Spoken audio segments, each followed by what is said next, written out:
Thank you, Mr. Speaker.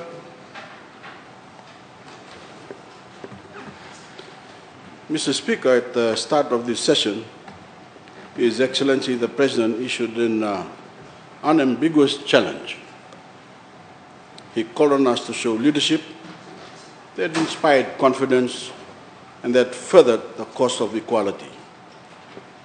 And he asked us to present the people with a specific vision and prudent policies. In his words, they deserved no less. From day one of this session, Mr. Speaker, the opposition has stumbled over that bar of expectation. They've fallen face first into their usual chorus of criticism, devoid once again of any logic or ideas. For almost 4 years, Mr. Speaker, all we've heard from that side of the House is the government should not do this, the government should not do that, without a single credible strategy to offer as an alternative. 4 years. And they do not have one clear or sensible policy to show for it. Instead, Mr. Speaker, they've stuck by a simple playbook. First, they lie about what the government is doing and what it intends to do. Then they make outrageous demands, such as telling government to spend more while also reducing revenues. And then they sprinkle in the bizarre pie-in-the-sky promises with no mention of how to fund them, as you heard yesterday from the Attorney General. Dreams are free. Mr. Speaker, the people of Fiji know that their dreams are free, but policy must be practical. But it gets even worse, Mr. Speaker, because no sooner did His Excellency warn us of the politics of personalization, did some members of opposition begin making personal attacks against him, attacking him personally, attacking his speech and his philosophy, even questioning his nomination by my government. It astounds me that this week we heard some in the opposition claim that he has been appointed on the basis of his chiefly status. Tuna Mosi is missing from this morning session, Mr. Speaker. I would like him to hear this. This by the very people who have loudly lamented the absence of chiefly privileges in the 2013 Constitution. Mr. Speaker, I need not defend His Excellency from these pretenders. His achievements speak for themselves. He has shown real leadership, a strong understanding of business. He has used his traditional leadership role to raise awareness on the climate and oceans crisis. He has shown everything we deserve from a modern leader in Fiji. Let me be clear, Mr. Speaker. We never have appointed anyone on the basis of their last name, their family pedigree, or based on where they come from in Fiji. And we never will. Our president is not a Fijian who has coasted through life on the basis of his birthright. He has built his own name and his own career through his own hard work and the choices he has made. Time and again, Mr. Speaker, he has gone well above what was required or expected and shown exemplary leadership in service of the national interest. He engages with everyone through a down-to-earth approach. That is why he is loved. That is why we nominated him. That is why we voted for him, because he has proved he has a merit to lead, just as his immediate predecessor, His Excellency the President Chochi Konusi Konrote, who is not a chief, had earned the right to lead. And you, Mr. Speaker, as well showed the nation that same level of merit. So DELPA and the opposition can't fathom that sort of thinking. They do not believe in merit-based leadership. They have never sought it. They have never had it. And we've seen the clear results. Their last leader simply ran out on his voters, just woke up one day and decided to quit. I guess it was all too much for him. And their current leader can barely run his party. So why on earth would anyone want him to govern the country? Tuna Mosi had been vocal, very vocal about the appointment of Tui Madwata.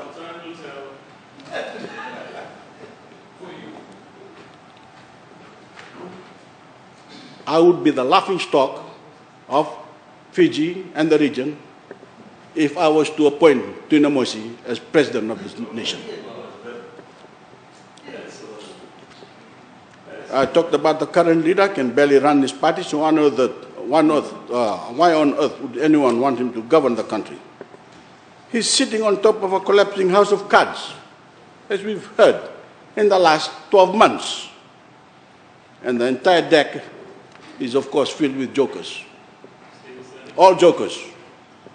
The only values the remaining members of this dwindling party seem to share is a contempt for good government and a complete disregard for the value of merit. But merit matters to my government, Mr. Speaker, and it matters to the young people of this country. They are sick and tired of the same old frauds, lamenting the good old days when they made all the rules simply because they were born to power. That era is over. And it is quite rich to hear someone like Honorable Bulanauda attack our president's legacy by talking about profits at Fiji Pine. Honorable Bulanauda has 60 million reasons why he should keep his mouth shut. Because he was on the board, and that's exactly how many dollars Fiji Pine ran in losses. My government, Mr. Speaker, my government had to right that sinking ship and turn Fiji Pine into a profitable enterprise. And our landowners have record-breaking dividend payment to show for it.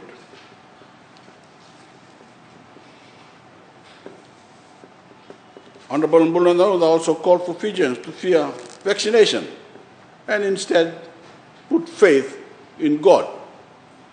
Mr. Speaker, I am a man of faith as well. The fact that humanity is able to protect itself from COVID-19 is because the heavenly powers that be allowed it to be so.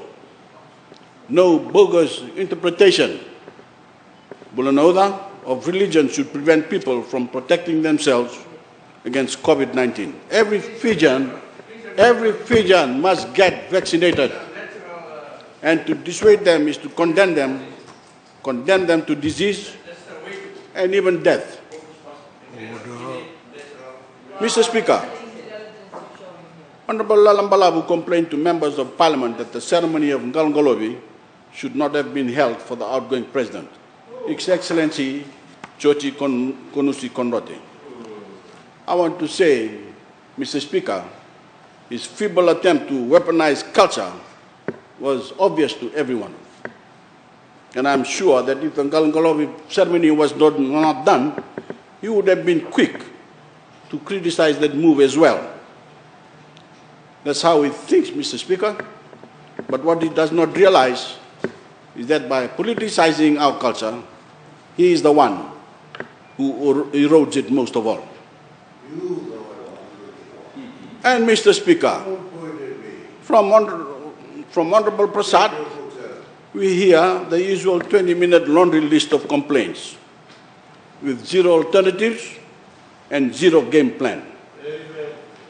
His contribution, Mr. Speaker, his contribution can be summed up as follows. I am desperate to enter government at any cost. I'll say anything to get there.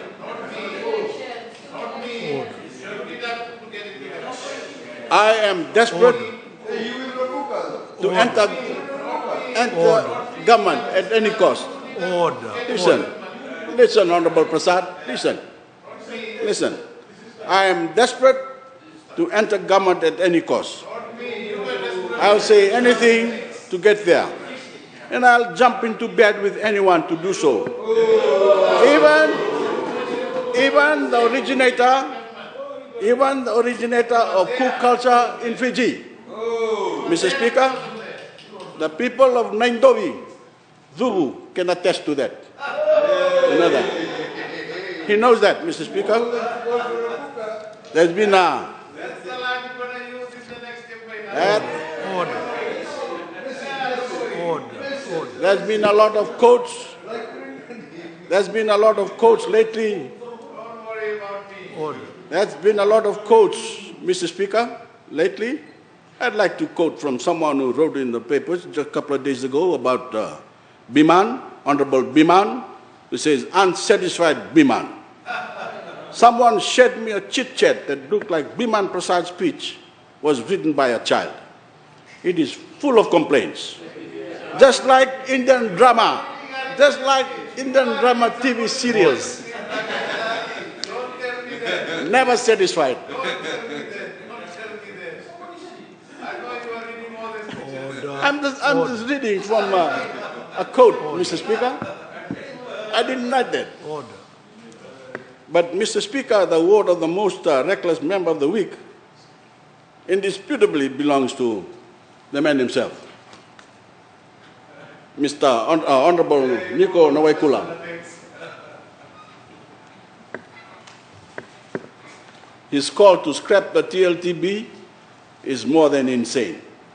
Mr. Speaker, it is the most serious threat to the Itoke since the government, Garse government stole land out from under landowners.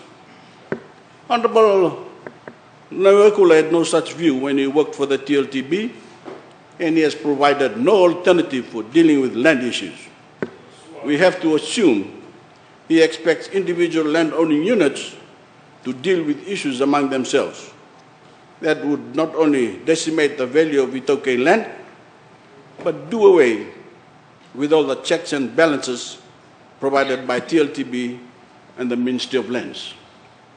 It goes to show there are no lengths he will not go to seek power and create disquiet among our communities, even if it costs the Itoke people their income, their welfare, and their future, even if it undermines the economic system in Fiji. I had talked of Honorable Prasad. Mr. Speaker, I'm not finished with him. Carry on. Read more. I'm just taking my time. Read more. I'm looking at the Hansard report. All right. They did. But Honorable Prasad talked about corruption, Mr. Speaker, and he says, let me talk about corruption and sleaze, which His Excellency the President referred to.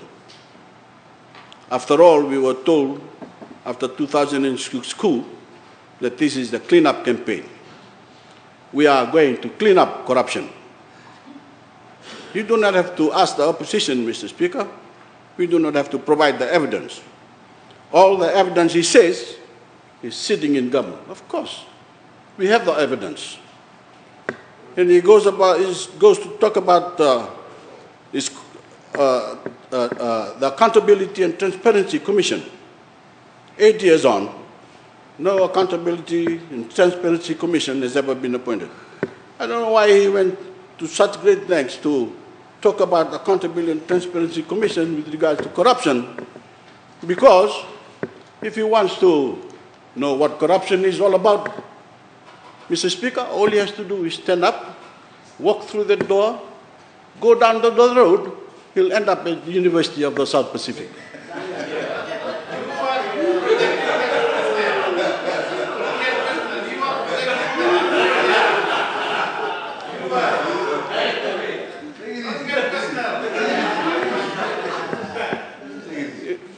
talk about corruption, you're targeting us. That's personnel. That's personnel. Hold on. That's all he has to do, Mr. Speaker. If he wants to really find out what corruption is all about, stand up, walk through that door, down the road, he'll end up in the University of the South Pacific. Our university students are waiting for him to sort out the problem, to sort out the con job that is part of, that is now brought about a big corruption scandal in the University of the South Pacific. Prove that.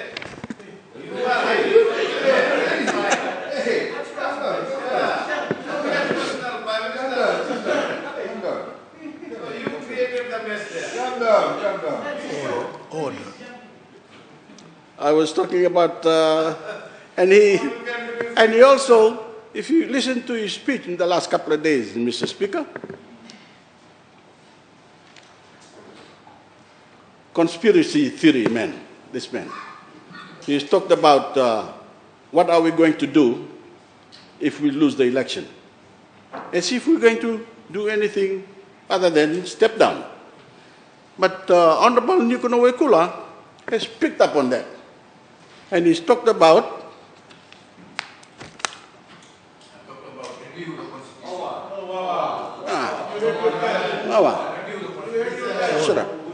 Shut up. This is his comment in the last couple of days. History is also telling us that for constitution to be permanent will depend on the acceptance and acknowledgement of the people. But then he goes on to say, even the military has a constitutional role and responsibility to remove government. Yes. That is even worse. That's what he says. It is not a democracy anymore with a provision like that. Yes.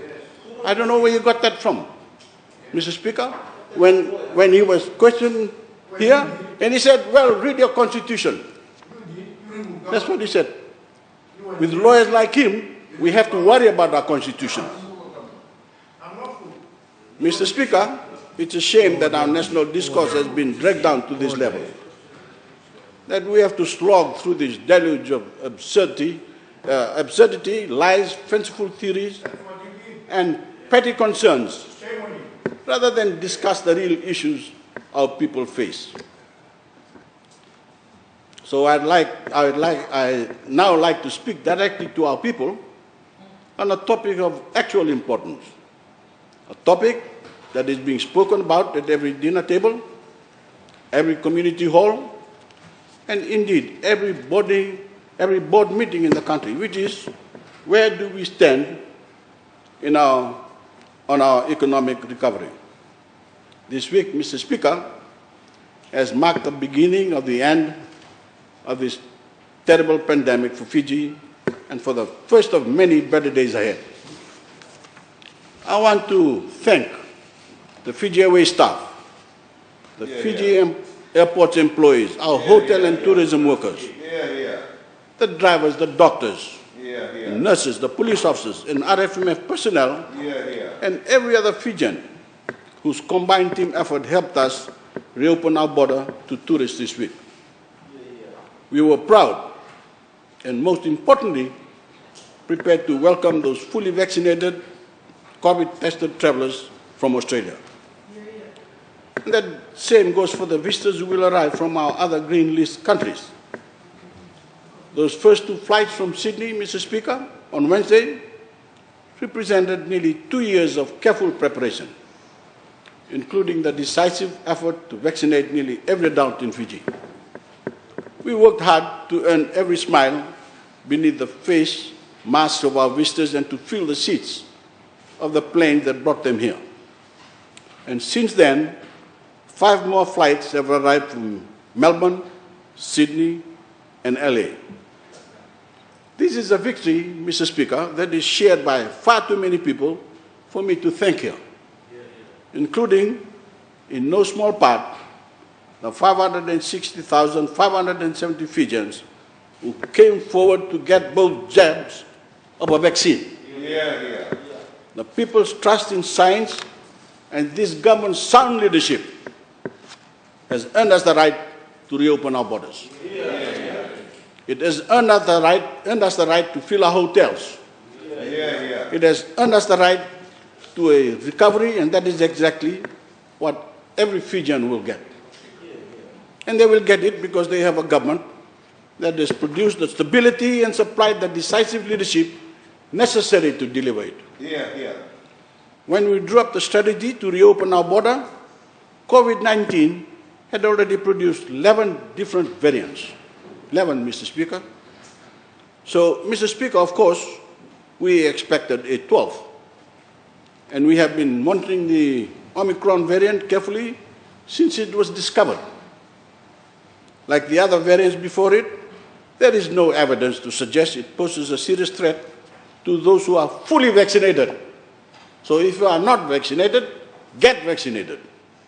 So we have adopted measures that are proportionate to the threat it poses when it does inevitably arrive at our shores. We quickly increased the quarantine requirement for travelers from over 150 red list countries, and we are deploying boosted doses to our frontline workers and to the most vulnerable Fijians. Soon, we will make booster shots available to more adults, and we are pressing ahead with a campaign to vaccinate our children over the age of 12. Of course, every Fijian must also continue to keep our discipline. We must continue to wear our masks in public spaces, keep good physical distance, and wash our hands often. So, Mr. Speaker, let's review the record. We laid careful plans to free Fiji from the grip of this crisis. We worked hard with our partners to secure the vaccines we needed, and we showed the leadership to deploy them quickly. And we prepared the strategy to restart tourism. That is our record. And I shudder to think what would have happened to Fiji if the opposition was in government during this crisis. I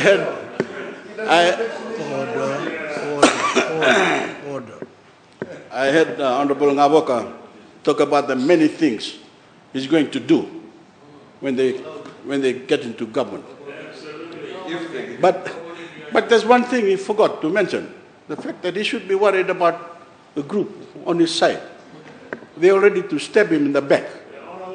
But not only that, also stab him from the front. So he should be worried about that. Unless he do that. So, as I said, order. As I said, Mr. Speaker, I shudder to think what would have happened to Fiji if the opposition was in government during this crisis. They can't figure out how to act as an opposition, much less lead as a government. They would have been fighting amongst themselves about what to do every step of the way. In fact, the only thing they've managed to unite around is the effort to halt our recovery. They have tried everything in their power to stir up panic, undermine confidence, and distract us from the good news of this week. Some going so far as to demand we shut the border entirely. Somebody is missing from the back there, including Honorable Tambuya and a soon-to-be leader. They want to scare people into believing that they face a false choice between lives and livelihoods. 2 years ago, Mr. Speaker, that was true. Today, it isn't. We can protect them both, and we will.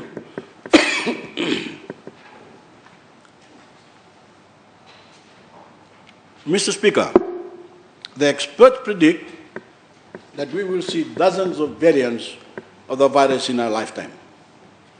It would be easy for me to slap my decks and say, shut the border every time a new one emerges. That may satisfy some, but it would be reactive leadership and terrible policy, as we've found out. It would condemn our people to live in a perpetual state of uncertainty and set Fiji towards becoming a small, weak, and isolated nation. My opponents may accept it. I will not. Mr. Speaker, we have to make decisions based on what we know. And what we know is that all of these variants of the virus present the greatest threat to those who are not vaccinated. As for the rest of the opposition, what they do not say is far more telling than what they do. If they really cared about the lives of our people, they would join the call to vaccinate the small holdouts of unvaccinated adults in the country. They would help us urge parents to have their children vaccinated. But that is not what they spend their time doing. We have to ask why. Why don't they use their platform to advocate vaccinations we know will support our recovery? They don't, Mr. Speaker, because they know that every job we create and every dollar we help Fijians to makes them more and more irrelevant. They want to hold Fiji hostage to a state where they feel they stand a chance at obtaining power. And that is why they are erecting every roadblock possible to stall our recovery. That is why they tried to sabotage every measure of support we offered our national carrier. We did not listen. And today, they should be listening. Fiji Airways is the only airline flying tourists into Fiji. And our fortunes are not left to the whims of foreign carriers. That is why they wanted to keep people locked in their homes and keep the doors of our businesses locked when we knew that made no medical sense. And that is why, Mr. Speaker, they will do or say anything possible to derail our recovery now. We will not let them. We will not be deterred. We will not fail the people who have chosen us to lead them. Humanity has become better and smarter at dealing with this virus, Mr. Speaker, and so has Fiji, because we prepared for this moment. Millions of dollars will be coming into the country over the coming weeks and months. Those dollars will go, as Honorable AG has said, will go to our businesses, to our market vendors, to our tourism workers, to our farmers, and to Fijians in all industries as the benefit of this recovery ripple, as this recovery ripple through our economy. And the combined strength of our economy, Mr. Speaker, which is far more diverse than it was 20 years ago, will help government to extend even more services, build more roads, and strengthen more infrastructure. It will help us move more vulnerable communities, build more seawalls, and expand more sustainable industries in forest and agriculture and aquaculture and cutting-edge industries like business process outsourcing, BPO, in the ICT sector. It will set Fiji back on the path of prosperity and towards a greener and bluer and more resilient society. Mr. Speaker, we have overcome much. The global financial crisis, more than a dozen serious cyclones, and a global pandemic. Through it all, the people have known they have a government that will support them when they need it and empower them to turn adversity into opportunity. A government with a plan, not to simply print more money, but to unite them, but to grant them the chance at earning a decent living for themselves. Not to divide people, Mr. Speaker, but to unite them in common cause. Not to move backwards, but forwards, towards better infrastructure, better services, and the lives and the future all ordinary Fijians want for themselves. Over the coming year, Mr. Speaker, we will advance a legislative agenda that continues that march of progress. That is how we lead, by delivering on our promises of progress to the people. And I'll make a deal with Honorable Garangara Tambua. Unfortunately, she's not here, but she may be listening and watching this very moment.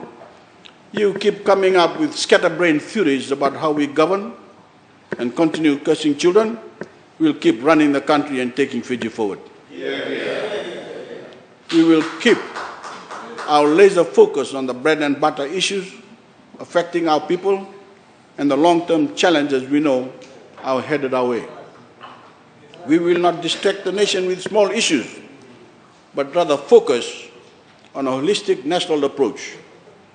We will pass policies that make sense, that can be funded, and which are part of larger agenda to build a stronger, more caring, and more resilient country. And Mr. Speaker, when the Fijian people vote in our third genuine national election in history, they will vote on this government's record of strong and steadfast leadership. On the recovery we've helped deliver, and on the real policies and practical promises that we should put before them.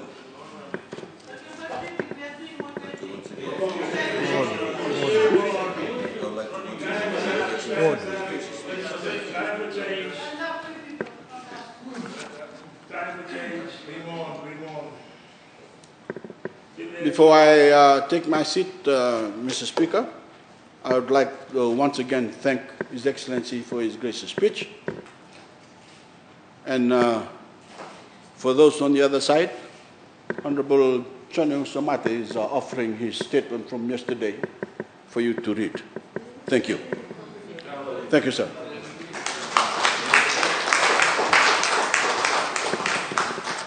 I thank the Honourable Prime Minister for his right of reply. Honourable members, the Parliament will now vote